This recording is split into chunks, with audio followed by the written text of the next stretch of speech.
अम्मा, कुछ मुंह से बोलो भी।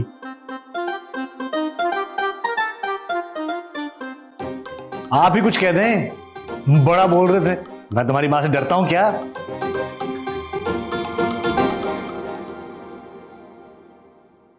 लो, आज आप दोनों फिर शुरू होगा हैं? आज फिर ऑफिस से लेट होना पड़ेगा। आज क्यों महाज गर्म हुआ है? अब्बा जी कुछ तो बोले। खबरदार भी तूने इस बुढ़े को अपना बाप कहा।